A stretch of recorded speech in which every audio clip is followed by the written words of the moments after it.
Hey, everybody.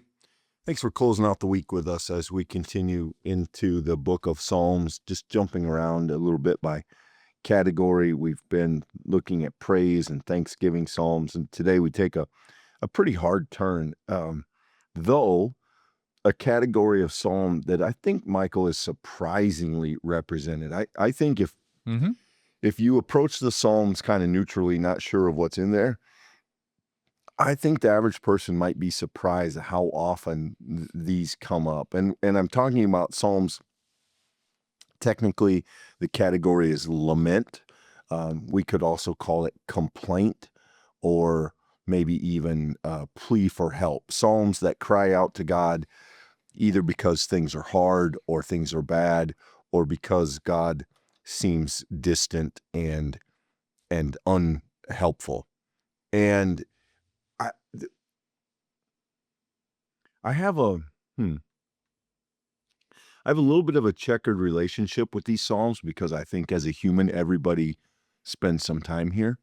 And it is certainly comforting to know that in the Psalter, we have the voices of people who have struggled and who have wrestled with uh, the seeming absence of God, also who have fallen to their baser selves and said, I wish I wish you would do bad things to other people. Um, which is connected to these is its own category, but I think often flows out of complaint. But these aren't my favorite Psalms, if I'm honest. There are so many of them that it's a little overwhelming. There's a lot of, I don't want to say whining. There's a lot of this voice in the Psalms. Having said that, I appreciate that the Psalter makes room for that component of human experience. So it's interesting you frame it that way. I was going to say it differently, but I think land in the same place. So one way I think to start this conversation is when we started Psalms, I'd be curious what your response was. If you heard, oh, we're going to look at the Psalms, that's great. I love that idea. Then I wonder if maybe the Psalms that would come immediately to mind might have been Psalms like Psalm 23, maybe Psalm 146, maybe some of these Psalms that rise to the top. I suspect if your response was, oh, really? We're doing the Psalms. I suspect that even if you might not have named the genre, there could be one other that we're going to cover here in a couple days that also stands out to you. But these are some of the more difficult Psalms to read, I think, especially if you're reading the Psalms devotionally, because if you're in a good place and if you're grateful and reflecting the praise and the thanksgiving that we were just talking about yesterday, then these psalms hit pretty hard. I mean, it's like being slapped in the face. And at their lowest, and by the lowest I mean at the most difficult to read them, I do think there is a whining tone that can be read into them. So if you had a negative response, my point is there to say, I wonder if these psalms are not some of the ones that maybe are in the back of your mind. On the flip side of it, Clint, push back on me if you think this is not true. But I have found that lots of Protestants, lots of Presbyterians really don't have a good sense of the breadth of the psalms that are in the psalms. And I think if you've not read the psalms all the way through, I suspect you would be shocked by some of the content that is in them. And when I say content, I really mean the comfort level with which the psalmist and the writers have to express discontent, to express doubt, to express frustration, to express even anger directly to God. There's not really many places in the Bible in which it is so purely encapsulated than this book. And I think that's why Psalm swings wildly. Some people might think of it positively, others might truly struggle to read it because it has all of it crammed in there. And the lament is particularly pointed. If you've read it, you know what we're talking about. Yeah, I think this is a huge component of the Psalter, also a huge component of the faith life. And I am glad that these are here. I think they're good in small doses. I think a lot of them get kind of overwhelming. They get repetitive. But let's dive into a couple and see if we can tell you what we're talking about. Probably the best place to start is Psalm 22. This is one of the Psalms that you may not know, but you certainly know some of it if you've been a church person for a while. This is quoted by Jesus from the cross. My God, why have you forsaken me? Why are you so far from helping me? From the words of my groaning, my God, every day I cry to you, but you do not answer. And by night I find no rest. Um, if we go back to this idea that Psalms are part of our language of prayer, this is a stunning prayer. Why have you forsaken me? Why aren't you helping me? Why do you stand far off? I can find no rest. This is a soul laid bare before God when things are not going well. And again, I think there's a wonderful lesson in that. I think sometimes we get the idea that we have to, treat God with kid gloves and can't be honest. Well, you don't get more honest than where'd you go? You're not here. What are you doing? And um, before we talk about the turn that this psalm takes, I think that's wise to just sit with that for a moment. That this is very honest, very open, and I think it's instructive that the psalms feel that kind of freedom to voice these things to God. When you're talking about the cosmic God, the creator God, when you're talking about the God that made all things that we know and see, the majestic God, I think it would be really easy to depersonalize God's presence in our lives. And what these Psalms do in a very pointed way can be seen at the beginning of this text, Clint. Why have you forsaken me? Right? Not even us. It's not plural. Me. There's a direct address to God.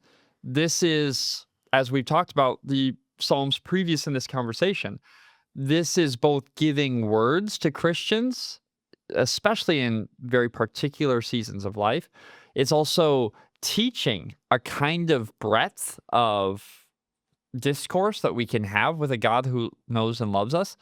And it also is a way of making clear to people of faith that God does have specific care for the individual, that God cares about your life, that God has your hairs numbered, that God knows you by name. It's not just a cosmic story, though it is that, and that's what makes it miraculous. And that's part of the turn here in verse 3. But verses 1 and 2 make it abundantly clear that God cares for the individual. And when the individual reaches out to God with real personal, individual, unique concern, that is a fair, that is an invited, that is a welcomed, a scriptural way of addressing God. And that's a meaningful lesson, I think, for people of faith, Clint. This psalm obviously comes out of a hard season. If you look here, verse 14, I'm poured out like water. My bones are out of joint. My heart melts like wax within my breast. My mouth is dry. My tongue sticks to my jaws. You lay me in the dust.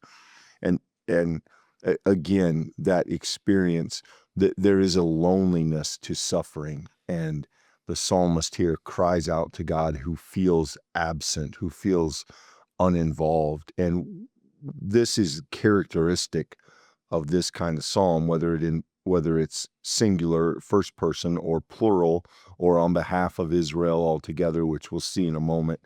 That is the sense here that something is wrong and that God has not been responsive. And then this psalm continues, and this is where, for Christians, it has become very important language. The company of evildoers encircle me. My hand and feet have shriveled. They count my bones. They gloat. Um, they divide my clothes among them. My clothing, they cast lots. They deliver my soul. Thy life is the power of the dog saved me from the mouth of the lion. And there is here this um, imagery of the cross in the background that we have read into this psalm. Now, that's not where it started, but certainly in the aftermath of the stories of Jesus on the cross, particularly given that Jesus quotes this psalm from the cross. These opening words, Jesus says literally while he is dying. I, and along those lines, I think it's significant that this psalm does take a turn. It ends with confidence. I will praise you in the midst of the congregation. All the ends of the earth shall remember and turn to you. To him indeed shall all who sleep in the earth bow down. Before him all bow down. Posterity will serve him. Future generations will be told about the Lord and proclaim his deliverance to a people yet unborn, saying that he has done it. So even in the midst of this complaint, there is an affirmation of confidence that God will do good work in the end.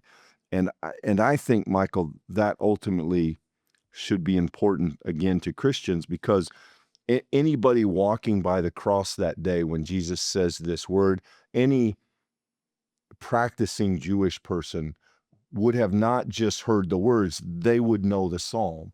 And so they would not only know the opening words, they would know the ending words. And not to take that experience from Jesus. Jesus is forsaken in that moment, but I think it's shallow not to realize that Jesus in that moment is not also proclaiming the hope with which the psalm ends. And I think this is a very powerful psalm in that context. I think one of the things that can make the Psalms uncomfortable for us is they can sometimes, specifically these Psalms of Lament, they can sound disrespectful. How in the world could you say that to God? Is the question that undergirds that. And I think if we take a step back, we can also see that differently. Instead of asking the question, is this disrespectful? You can look at that and see how much confidence is there in God and God's faithfulness. Because the lament, the pushback, the confidence to say, why have you forsaken me? Is built upon the foundation of trust that God will always be there, that God is trustworthy, that God never leaves us or forsakes us. So there's a way in which that sure confidence, much like a child who is confidently pushing back against their parents, is doing so with the trust, whether they know it or not, that the parent is going to be there and can hold up under the pushing and will ultimately be working for their good even in the midst of it. That's the kind of spirit I think you have behind these laments. And then let's make sure that we see this. You end 31, we have some of those words there that were full of lament. They turn to this kind of confidence.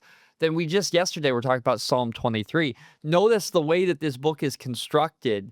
One type flows to the other type seamlessly. You will go from a lament to a psalm of thanksgiving and praise and a note of confidence and trust in God who goes with us. So you go from the darkest valley in Psalm 23, that kind of confidence. I know that you are with me there. In chapter 22, it starts with, why have you forsaken me and left me alone? That's the way that the Psalms have been constructed, so that those things are knit together and they hold each other in tension. Yeah, let's jump on to a next one, Psalm 42 here, which again, if you know the Psalms a little bit, this might be familiar to you. As the deer longs for flowing streams, so my soul pants for you, O God. Um, this, it may surprise you if you know this quote, if you know this, as the deer pants for water, you may think of that as a praise song. That it has made its way into worship circles. It may surprise you that that is a psalm of lament. Um, if we continue, then my soul is cast within me down. Therefore, I remember you. Why are you cast down, my soul? Why are you disquieted? Um, my tears have been my food day and night, while people say continually to me, where is your God? And then there is this interesting thing that happens. I say to my God, my rock, why have you forgotten me? Why must I walk mournfully because the enemy oppresses me? Why are you cast down, O my soul? And why are you disquieted within me? Hope in God, for I shall again praise him and help and my God. I think what's fascinating about that, Michael, is the idea that within one person in a moment of suffering, there are those kind of two voices. The one voice expressing the suffering. I'm as thirsty as a starving deer. I can't see God. God doesn't. And then the other voice, why are you disquieted? Hope in God. Hang in there. And this inner dialogue that the psalmist seems to be having in this moment of difficulty, this moment of suffering. There's something I think very telling about that. Um, I like the praise song fine, but the praise song doesn't get to me. It doesn't seem to get to the depths of where this psalm is willing to go. There's also just a natural beauty, and we can't get hung up here. We gotta get through the last one here. I just wanna, all as the thunder of your cataracts, all your waves and your billows have come over me. That's what it feels like when Yeah. tumult hits us. It doesn't just feel like a bad day, like you stubbed your toe. It feels like the waves crashing into the jagged shoreline. It feels like lightning striking the ground next to us and the earth shaking. The laments combine the feeling of the soul, Clint, and they do it with beautiful word and imagery and packed meaning for the very explicit purpose of communicating this thing that's experienced. I just think it's not just complaining because it is invested with a kind of meaning that makes it beautiful. Yeah. The next psalm, as we move on to Psalm 137, now we find a corporate psalm. These last two have been private, individual. Here we have one spoken on behalf of all the people. And the context is the exile, the destruction of Jerusalem. You may know the opening words here: by the rivers of Babylon, we sat down and wept when we remembered Zion, when we remembered Israel. On the willows there, we hung up our harps. For our captors asked for songs. Our tormentors with mirth said, sing us the songs of Zion. How can we sing the Lord's song in a foreign land? So the experience here is one of deep and profound loss. And in the midst of that newness, if you've lost a person, a loved one, in the aftermath of that, you think, how could we live again? How could there be songs of joy again? How could I sing these songs of my homeland when my homeland has been destroyed and I have been captured and taken? Um, it feels like the end, and so they give that voice here. And this is a beautiful, deep psalm. How could we sing the Lord's song? If I forget you, Jerusalem, let my right hand wither. Let my tongue cling to the roof of my mouth if I do not remember you. If I do not set Jerusalem above even my highest joy. I this is this is really wonderful. It's very lyrical. All the psalms are poetry of some sort, but this is very much so poetic, I think. I once heard a sermon on this text, and I want to keep this really brief, but I think it stands as a cautionary tale because the sermon wanted to make this a metaphor for when just things aren't going well for you. And at the end of this text, which we're not going to get to today, is No, some we're good. pretty, Yeah. I mean, the end of this, happy shall be they who take your little ones, the oppressors, the ones who made Babylon Jerusalem, in this yeah, case, yeah. and dash them against the rock, which is an astonishing statement if you consider that this is in the scripture. Harm done to the innocent of these people. My point here is very simply this: that we need to be careful when we're dealing with the stuff of oppression, the stuff of broken souls, the stuff of lives changed forever, the stuff that is unbelievably toxic to our memories and to our lives and to our histories and to our stories. we shouldn't play with that loosely because the Psalms are not playing with it loosely. The vengeance that flows out of this expression is natural to how deep the wounding is, how painful this story is. That this isn't someone looking back with a sad remembrance. This is someone who's driven to the end of themselves, Clint. And I think that if you've ever been there in your own life, those aren't emotions to be trifled with. Those aren't things that we should speak about as if they are encapsulatable, because once you felt them, you know that they're not contained. It just rages out, and that's expressed in the Psalms. Yes, this is beautiful, but there's some deep earthiness in these words. The tone or the tenor of this psalm is wailing. I mean, it is a a painful heart cry ripped from the people. And, this psalm, obviously, verse 9, happy will they be who take your little ones and dash their heads against rocks. This would be if this psalm ended a verse earlier, it would be in the running for maybe some of the most beautiful writing in the Psalter. Um, but not only does it say it, it ends there. That is the last word of the psalm, because it again, the psalms make room for the things even that make us uncomfortable and flinch. And here, a sense of hatred, a sense of vengeance, a sense of revenge, and the people powerless to get it themselves envision it and take some joy in a horrific image. And ironically, Michael, I just want to point out, we mentioned Psalm 136, which is give thanks, his love endures forever, give thanks, give thanks. And if you look at the opening words of Psalm 138, I give you thanks, O Lord, with my whole heart. And yet, right sandwiched between those two is this grieving, sobbing, mournful, angry, bitter cry of the human heart on behalf of the people who have lost so much, the people who have been devastated and seek even the destruction of their own enemies. And that's the Psalms in a nutshell. It just takes us to all the places that we go in life, and it condenses it for us.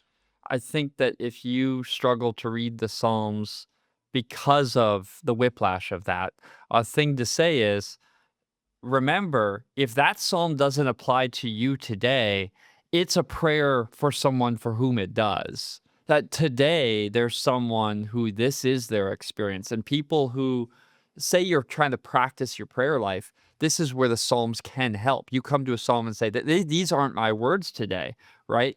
Well, they are someone's words. And you might even be able to give a name to the person for whom this is their word. And so as you read the psalm, then you can bring that person before God and you can allow your connection to that person to be brought forward. And the psalms then teach you how to pray for a person, even though you may not feel that prayer for yourself. We would certainly hope that life does not bring us often to the end of this psalm. Having said that, I think most of us have lived some season of life in the beginning of this psalm. The idea that the same songs, the same restaurant, the same routine has lost something, Mhm. that we have lost either a loved one or a job, or that life has taken something from us, and we find ourselves asking, will we ever be happy again? Will we ever have those things again? Um, th- th- this goes from there to, the darkest place possible. But I think most of us can at least resonate with that sense of how, how can we be happy in this new world that we didn't want and didn't ask for? That's to me the heart of this psalm. And as we come to conclude here, my only note is these psalms tend to make us very uncomfortable. But Clint, I don't know if this has been your experience. My I think experience, my anecdotal experience has been when we're afraid to lament, it often shortchanges the healing it often makes it very hard if we can't express the truth of our brokenness, our sadness, our anger, our frustration. Where are you, God? I feel alone. Oftentimes, it just extends the period in which we feel that thing. There is a kind of like that moment when you're finally able to cry, and suddenly that expression enables you to maybe come around it in a different way. I think laments do serve a part of our heart's healing and the way that God works in that, even if they can be uncomfortable places for us to live. I think the wisdom of the Psalms, Michael, is that people voice that forsakenness, but they voice it to God. Exactly. They're not just saying, I feel alone. They're Yeah. saying, God, I feel like you're not with me, which is itself a prayer. They're addressing the very one whom they're experiencing as absent. And that's deeply profound. Not easy. It's not a season any of us want to be in, but it is instructive, I think. If you found it instructive, give it a like, not because this is easy content, but if it helps others study it, especially if they find themselves in that difficult season. Subscribe so you don't miss studies like this, and we will see you all first thing next week. Thanks, everybody.